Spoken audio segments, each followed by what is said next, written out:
नमस्कार प्रिय दर्शकों, स्वागत है आपका हमारे YouTube चैनल। गाय को कौन सा फल खिलाने से उत्तम फलों की प्राप्ति होती है।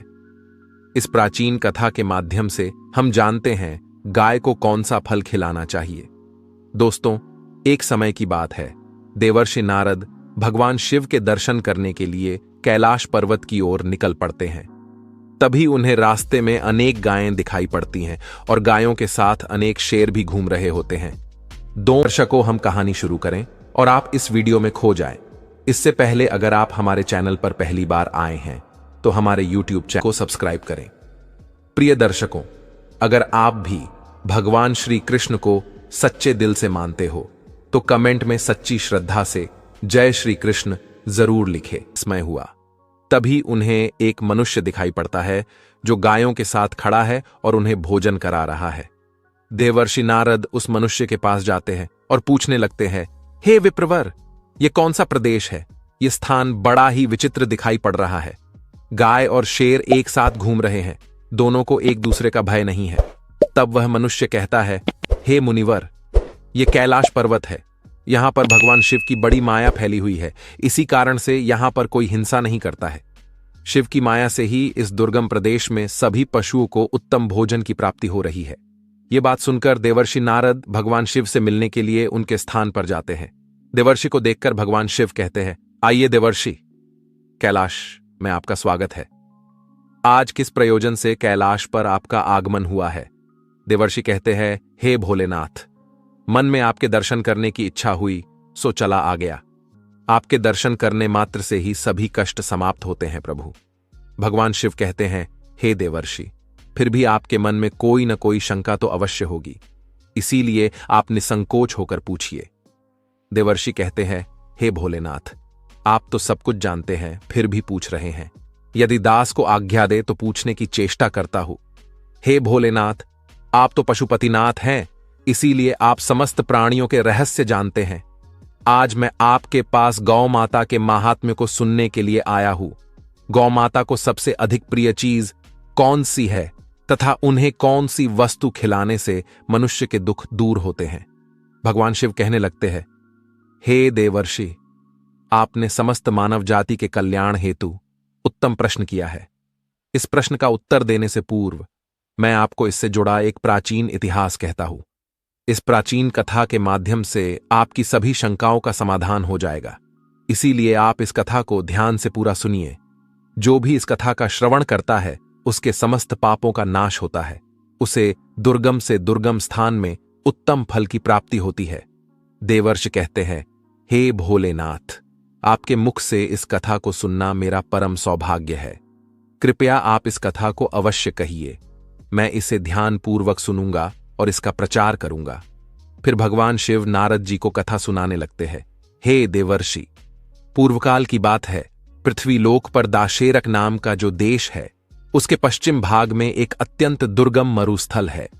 उस मरु प्रदेश में कोई भी मनुष्य प्राणी जीवित नहीं रह सकता। वह प्रदेश प्राणियों के लिए भय उत्पन्न करने वाला तथा अत्यंत दुष्कर है। वहां पर कोई भी मनुष्य प्राणी निवास नहीं कर सकता। उस स्थान पर केवल प्रेतों का ही वास रहता है। वहां की भूमि तपी हुई गर्म बालू से भरी रहती है। उस स्थान पर बड़े बड़े सर्प निवास करते हैं जो अत्यंत दुष्ट और भयंकर है। उस मरु प्रदेश में सूखे हुए और थोड़ी छाया वाले वृक्ष ही उगते हैं। शमी, खैर, पलाश, करील, पीलू आदि प्रकार के वृक्ष ही उस स्थान पर रहते हैं। कांटों से भरे हुए ये वृक्ष अत्यंत भयंकर दिखाई पड़ते हैं। उन पर कोई फल नहीं उगते हैं, इसी कारण से कोई प्राणी वहां पर जीवित नहीं रह पाते। उस स्थान पर केवल पाप करने वाले प्रेत और पिशाच ही निवास करते हैं। यमराज के द्वारा कष्ट भोगने के लिए उस स्थान पर उन्हें छोड़ा जाता है। भूख और प्यास से व्याकुल होकर वे प्रेत उस निर्जन स्थान पर भटकते रहते हैं।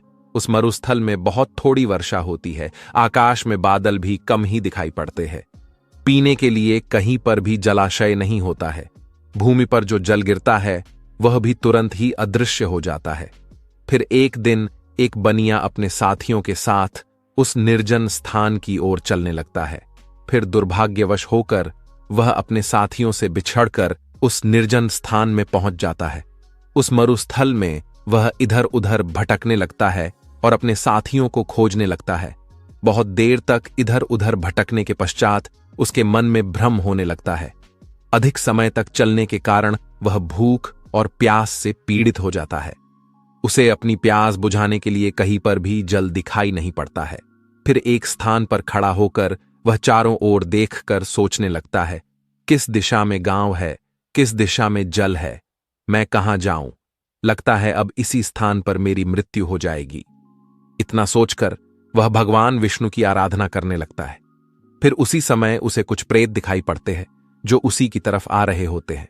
उन प्रेतों के भयंकर रूप को देखकर वह बनिया भयभीत हो जाता है। वे सभी प्रेत भयंकर आवाज करते हुए उसकी तरफ ही आने लगते हैं। उस स्थान पर छिपने के लिए कोई भी स्थान नहीं होता है और उसके शरीर में बल न होने के कारण वह भाग भी नहीं पाता है। इसीलिए चुपचाप उसी स्थान पर खड़ा होकर भगवान से प्रार्थना करने लगता है। फिर वे भयंकर प्रेत उस बनिए के निकट आते हैं और उसे दुर्बल जानकर उसके पास आकर इस प्रकार से कहने लगते हैं, हे मनुष्य, इस भयंकर मरुस्थल में किस कारण से तुम्हारा आगमन हुआ है? लगता है तुम अपने साथियों से बिछड़कर इस वन में भटक रहे हो। तुम्हारे मुख को देखकर लगता है तुम भूख और प्यास से पीड़ित हो। उन प्रेतों के ऐसे वचन सुनकर उस बनिए को बड़ा आश्चर्य हुआ। वह सोचने लगा, बड़ी ही विचित्र बात है, ये भयंकर प्रेत मुझे खाने के बजाय मेरा हाल चाल पूछ रहे हैं। वह बनिया उन प्रेतों से कहने लगता है, हे प्रेतों, दुर्भाग्य से मैं अपने साथियों से बिछड़कर इस स्थान पर आ गया हूं। कृपया तुम मेरा भक्षण न करो। मैं भगवान विष्णु का भक्त हूं। इस समय मैं भूख और प्यास से व्याकुल हो रहा हूं। तब उस प्रेत ने कहा, हे मनुष्य, तुम चिंता मत करो, हम तुम्हारा भक्षण नहीं करेंगे। भगवान की कृपा से हमें इस मरुस्थल में भी उत्तम भोजन की प्राप्ति होती है। इस प्रकार से कहकर उस प्रेत ने अचानक से एक टोकरी प्रकट की जिसमें नाना प्रकार के व्यंजन और जल रखा हुआ था। वह प्रेत उस बनिए से कहने लगता है, हे मनुष्य, लो, इस टोकरी से अन्न लेकर तुम ग्रहण करो। उस टोकरी में रखे हुए व्यंजनों को देखकर वह बनिया बहुत प्रसन्न हुआ और उसने तुरंत ही उस टोकरी में से अन्न लिया और उसे जल्दी जल्दी खा लिया। उस अन्न को खाकर बनिए की भूख शांत हुई और वह संताप से रहित हो गया और उस प्रेत को प्रणाम करते हुए कहने लगा, हे प्रेतों, तुम्हारा धन्यवाद है, आज तुमने मेरी भूख और प्यास मिटाई है। फिर उस प्रेत ने अन्य प्रेतों को भी भोजन करने के लिए कहा। सभी प्रेतों ने उस टोकरी में बचा हुआ भोजन भी खा लिया। फिर वह भोजन की टोकरी अचानक से अदृश्य हो गई। इस विचित्र घटना को देखकर उस बनिए को बड़ा आश्चर्य हुआ। तब उस बनिए ने उस प्रेत राज से कहा, हे भाई, इस वन में मुझे यह बड़े आश्चर्य की बात प्रतीत हो रही है। इस वन में न फल के पेड़ है, न नदी है और न सरोवर है, फिर भी तुम्हें इतना सुंदर और स्वादिष्ट भोजन कहां से प्राप्त होता है? तुम कौन हो और इस वन में किस कारण से तुम लोग भटक रहे हो? कृपया मुझे विस्तार से तुम्हारा सारा वृतांत सुनाओ। फिर वह प्रेत कहने लगा, हे मनुष्य, मैं तुम्हें मेरे पूर्व जन्म के बारे में बताता हूं, इसीलिए तुम इसे ध्यानपूर्वक सुनो। पूर्व जन्म में मैं मध्य देश में रहता था। मैं बहुत ही धनवान सेठ था। मेरे पास किसी चीज की कोई कमी नहीं थी। मैंने व्यापार करके बहुत सारा धन इकट्ठा किया था, किंतु उस नगर में मेरे जितना दुरात्मा दूसरा कोई नहीं था। मैंने दूसरों को लूटकर सूत लेकर धन अर्जित किया था। मैंने अनेक लोगों के साथ छल किया था। मैंने कभी भगवान की पूजा नहीं की, कभी दूसरों को दान नहीं दिया। उसी समय में मेरे एक गुणवान ब्राह्मण मित्र थे जो सदैव मेरे हित की बात किया करते थे। उन्होंने मुझे कई प्रकार का महत्वपूर्ण ज्ञान दिया था। धन की रक्षा के लिए उन्होंने अनेक उपाय भी बताए। फिर एक दिन मैं उनके साथ तापी नदी के तट पर गया। उस स्थान पर मैंने उनके साथ उस नदी में स्नान किया। वहां पर एक प्राचीन आश्रम था जहां पर अनेक गाय बंधी हुई थीं। अपने मित्र की बात मानकर मैंने उन गायों को एक टोकरी भर केले के फल खिलाए और फिर लौटकर अपने घर चला आ गया। कुछ समय के पश्चात दैवयोग से मेरी मृत्यु हो गई। मृत्यु के बाद मुझे यम के 2 दूत लेने के लिए आ गए और वे मुझे पकड़कर यमराज के पास लेकर गए। यमराज ने चित्रगुप्त से मेरा लेखा जोखा देखने के लिए कहा। फिर चित्रगुप्त ने मेरा लेखा जोखा निकाला और कहने लगे, हे धर्मराज, यह दुरात्मा तो नास्तिक है। इसने कभी ईश्वर की पूजा नहीं की, इसने कभी दान धर्म नहीं किया, किंतु इसने केवल एक ही पुण्य का कार्य किया है। इसके गायों को केले के फल खिलाए हैं। बस इतना ही इसका पुण्य है। चित्रगुप्त की बात सुनकर यमराज ने अपने दूतों को आदेश देकर मुझे प्रेत बनाकर इस दुर्गम प्रदेश में डालने के लिए कहा। नास्तिक और दुरात्मा लोगों को प्रेत बनाकर इस दुर्गम प्रदेश में डाल दिया जाता है, किंतु मेरे द्वारा केवल एक ही पुण्य का काम हुआ था। मैंने गाय को टोकरी भरकर केले का फल खिलाया था। इसी पुण्य के कारण से मुझे इस भयंकर दुर्गम स्थान में भी एक टोकरी भरकर स्वादिष्ट भोजन प्राप्त होता है। प्रेतों को ऐसा भोजन नहीं मिलता है। प्रेतों का भोजन अत्यंत घृणित और दुर्गंधी युक्त होता है, किंतु मेरे पुण्य के कारण यहां पर निवास करने वाले प्रेतों को भी उत्तम भोजन की प्राप्ति होती है। इसी कारण से इन्होंने मुझे अपना प्रधान बना दिया। यहां पर निवास करने वाले सभी प्रेत दुरात्मा हैं। इन्होंने अनेक पाप किए हैं। देवालयों से धन की चोरी की है, पराई स्त्रियों से संबंध बनाए हैं तथा स्वामी के साथ द्रोह किया है। इसी पाप के कारण ये सभी प्रेत बने हैं। भगवान विष्णु परमात्मा हैं और आप भगवान विष्णु के परम भक्त दिखाई पड़ते हैं। इसीलिए आपके इस स्थान पर आने से मेरी मुक्ति हो जाएगी और मुझे उत्तम गति प्राप्त होगी, परंतु मेरे बगैर ये सभी प्रेत इस मरुस्थल में कष्ट भोगेंगे। इसीलिए आप मुझ पर कृपा करके मेरे इन सभी प्रेत मित्रों की मुक्ति के लिए उपाय कीजिए। हे मनुष्य, मैंने हिमालय पर्वत की एक गुफा में खजाना छिपाया है। आप उस खजाने को प्राप्त करके इन प्रेतों की मुक्ति के लिए इनका श्राद्ध तथा तर्पण आदि कार्य करो। इतना कहकर वह प्रेत अदृश्य हो जाता है और उसे मुक्ति मिल जाती है। फिर वह बनिया हिमालय पर गया और उसने वहां पर उस प्रेत के द्वारा बताया गया खजाना प्राप्त किया और फिर वह गया तीर्थ में प्रेतों की मुक्ति के लिए श्राद्ध करने के लिए चला गया। वहां पहुंचकर उस बनिए ने उन प्रेतों के लिए श्राद्ध करना आरंभ किया। जिस दिन वह जिस प्रेत का श्राद्ध करता, वह प्रेत रात को उसके सपने में आकर उसे दर्शन देता और कहता है, हे महाभाग, तुम्हारी कृपा से मैंने प्रेत भाव को त्याग दिया है। अब मैं परम गति को प्राप्त हो रहा हूं। तुम्हारा धन्यवाद है। इस प्रकार से अनेक दिनों तक उस बनिए ने वहां पर सभी प्रेतों के लिए श्राद्ध किया और सभी प्रेत एक एक करके उसके सपने में आकर उसे दर्शन देने लगे और सभी प्रेतों को मुक्ति प्राप्त हुई। फिर वह बनिया अपने घर पर लौट आया और भगवान विष्णु की भक्ति करने लगा। तदनंतर दीर्घ काल के बाद उस बनिए की मृत्यु हुई और वह भी परम दुर्लभ धाम वैकुंठ को चला गया। महादेव कहते हैं, हे देवर्षि, इस प्रकार से मैंने आपको गाय को केले का फल खिलाने का महत्व सुना दिया है। जो मनुष्य नित्य गाय की सेवा करता है, उसे केले का फल खिलाता है, उसे उत्तम गति की प्राप्ति होती है।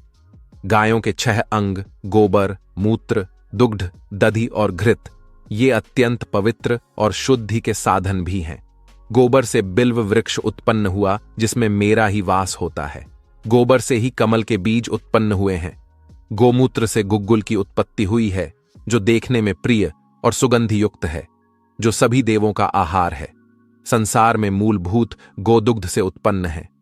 सभी मांगलिक पदार्थ दही से उत्पन्न है। घी से अमृत उत्पन्न होता है जो देवों की तृप्ति का साधन है। गाय से ही यज्ञ प्रवृत्त होता है।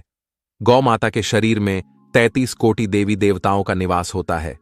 गाय एक अत्यंत पवित्र, निर्मल, शांत, निष्पाप जीव है। आर्गवेद में इसे संसार का पालन पोषण करने वाली कामधेनु माता कहा गया है। इसके दर्शन मात्र से मनुष्य के हजारों पाप नष्ट हो जाते हैं। इसीलिए कभी इस निष्पाप गौ माता पर अत्याचार नहीं करना चाहिए। गाय को कभी मारना नहीं चाहिए और कभी उन्हें कष्ट नहीं देने चाहिए। गाय को मारना शास्त्रों में सबसे बड़ा पाप माना गया है। जो मनुष्य गाय की निस्वार्थ भाव से सेवा करेगा वह सुख समृद्धि प्राप्त करेगा। जो स्त्री रसोई में बनी पहली रोटी गौ माता को खिलाएगी वह सदा सुहागिन और सौभाग्यशाली रहेगी। जो लोग अपने घर में गाय से प्राप्त पंचगव्य को घर में रखेगा उसके घर में कभी दुख दरिद्रता नहीं आएगी। जो व्यक्ति प्रतिदिन किसी न किसी तरह से गौ माता की सेवा करता है वह सबसे अधिक पुण्यवान बन जाता है। शास्त्रों में गौ माता को मां लक्ष्मी का रूप माना गया है, इसीलिए उनकी पूजा करने से दरिद्रता दूर होती है। प्राचीन काल से ही गौ माता की सेवा और संरक्षण करने की परंपरा चली आ रही है। कई ऋषि मुनि अपनी कुटिया में गायों का पालन करते थे तथा राजा महाराज गायों का दान करते थे। गायों के दान को सबसे बड़ा दान कहा गया है। गाय का दान करने से सभी जन्मों के पाप नष्ट हो जाते हैं और मनुष्य को मोक्ष की प्राप्ति होती है। गौ माता के दर्शन करना बहुत शुभ होता है। शास्त्र कहते हैं, रोज सुबह गाय के दर्शन होने से पुण्य की प्राप्ति होती है और सुबह गोबर के दर्शन होने से लक्ष्मी की प्राप्ति होती है।